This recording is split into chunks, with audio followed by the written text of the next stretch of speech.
Hello, I'm Lilac. I study species interactions, and today you're going to help me find out what our local owls are eating. We are going to be focusing on barn owls, which are rare in Minnesota. But they eat pest species such as rodents, shrews, moles, and invasive birds like starlings. Unfortunately, we can't just ask an owl what they are eating. So we have to use a different method to find out what prey species they are catching. Luckily, owls make it very easy for us to know what's in their diet. They swallow their food whole and regurgitate a pellet made out of what they cannot digest, like fur, feathers, and bones. Let's get started with our experiment. You might want to keep your research space tidy by putting down some paper towels or a washable placemat like I have here. First, we put our pellet into the container.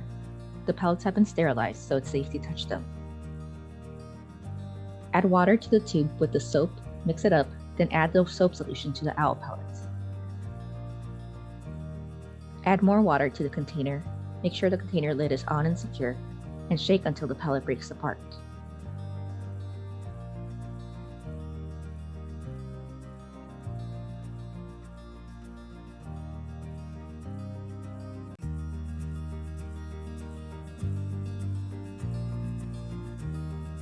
Then secure the screen onto the container with a rubber band and pour out the soap solution. You can do this in a sink, or you can pour dirty water outside.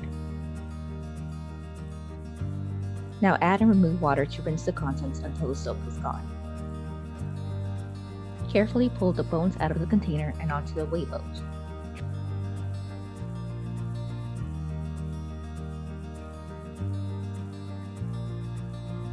Try to get the bones as clean as possible to make them easier to identify. Use this chart and the magnifying glass to identify and sort the bones. Once you are done gathering your data, you can keep the bones in the container, or you can glue them onto construction paper or cardboard to display. You might even be able to put together an entire skeleton. Don't forget to sanitize your workspace and wash your hands when you are finished with your experiment. What were your results? How many bones from each species did your pellet have? Which species did your owl eat the most of? How can we use this information to protect barn owls? Here are some more questions to think about. Environments are constantly changing in ways that can affect these predator and prey species. How will the barn owl population change if the number of prey species changes? Will the predators of barn owls be affected if the barn owl population changes? How would you design an experiment to analyze your predictions? Stop by the Zoom open hours to let me know and show me your skeletons.